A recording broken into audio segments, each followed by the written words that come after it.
The Count and the Wedding Guest.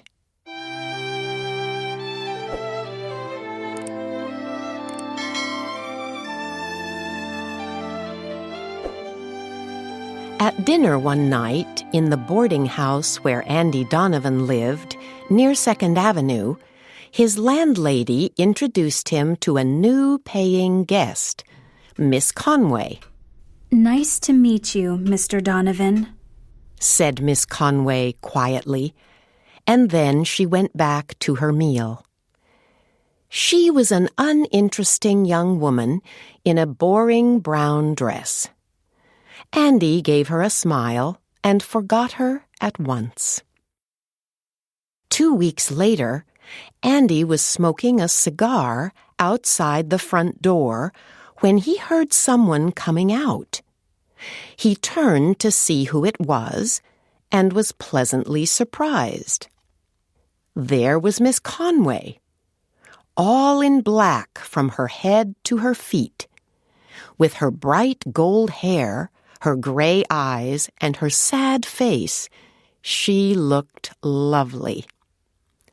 Mourning clothes can make any woman look beautiful, and are sure to make any man look twice. Andy immediately decided not to forget Miss Conway. He dropped his half-finished cigar on the ground and said, "It's a fine evening, Miss Conway." "For those with a heart to enjoy it, Mr. Donovan," she replied sadly, looking down. "I hope there hasn't been a death in the family," he said. "Not really in the family," she replied. "But I won't worry you with my troubles." "Worry me? But I'd really like to hear all about them, Miss Conway. I mean, please feel free to speak to a true friend in your time of need." Miss Conway smiled sadly at this. "I feel so lonely in New York," she said. "I have no friends here, but you have been kind to me, Mr. Donovan. Thank you for that." It was true. Andy sometimes passed the salt to her at the dinner table. "You're right," he said. "It's hard when you're alone. But why don't you take a walk in the park? That'll make you feel better, I'm sure. I'll go along with you if you want." "Thank you, Mr. Donovan. I'd like that. If you're happy to take a walk with someone like me, who has a sad and heavy heart." "He was my fiancé," said Miss Conway after an hour in the park.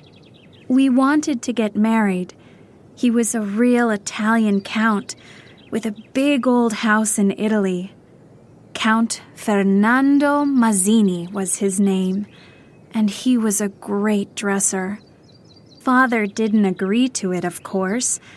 When we ran away together, he came after us and found us.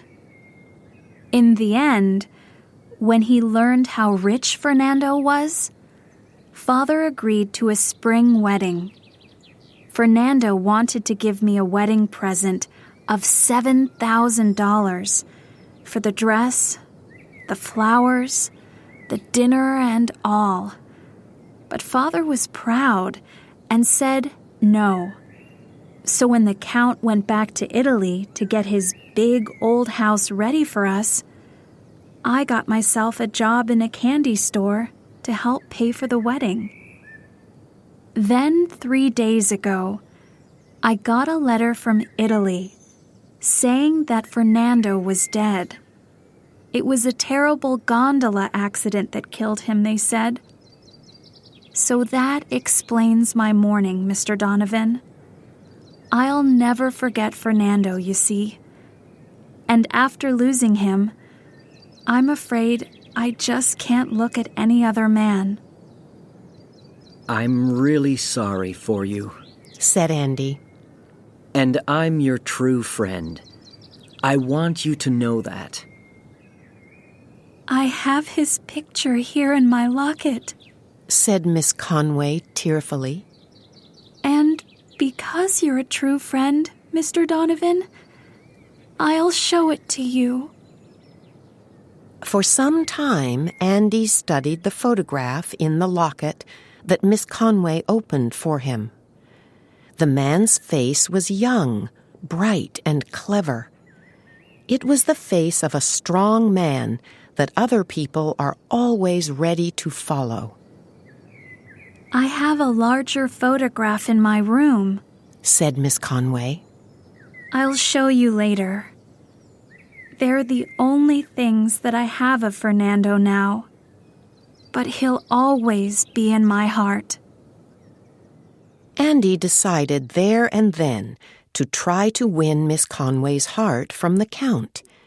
He took her to have an ice cream, but her gray eyes still looked sad. That evening, she brought down the larger photograph and showed it to Andy. He looked at it silently. He gave this to me the night that he left for Italy, said Miss Conway. A fine-looking man, said Andy. Now, would you like to come out with me again next Sunday afternoon? A month later, they told the landlady and the other guests at the boarding house of their plans to get married. Miss Conway stayed in mourning.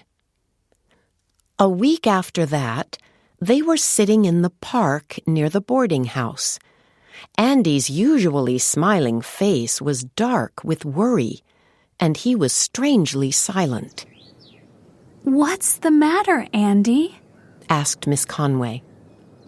Well, you've heard of Big Mike Sullivan, haven't you? said Andy after a while.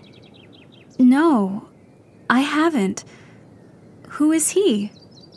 He's a great New York politician and a friend of mine. I met him today, and he wants to come to our wedding. I'd really like him to come. Okay, so he can be our guest. Right, but before we can have our wedding, I need to know something.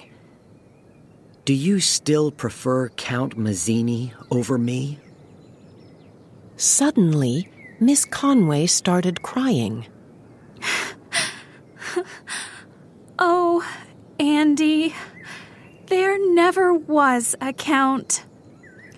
All the other girls had boyfriends, but I didn't. And you know how good I look in black. So I bought a big photograph of a man that I didn't know at a photograph store, and got a small one too for my locket. Then I thought up the story of the Count's death and put on my black clothes. I'm just a big fake. And now you won't marry me because of it, I'm sure. And you're the only man that I've ever loved. Smiling, Andy took her in his arms. Do you still want to marry me after what I've done? She asked in surprise. Of course, he replied. You were very good to explain it all to me. Now we can forget the Count. There's nothing to stop us becoming man and wife. Andy, Miss Conway went on. Did you really think that my stories about the Count were true? Not really, he replied, taking out a cigar. Mostly because that photograph in your locket is of my friend, Mike Sullivan.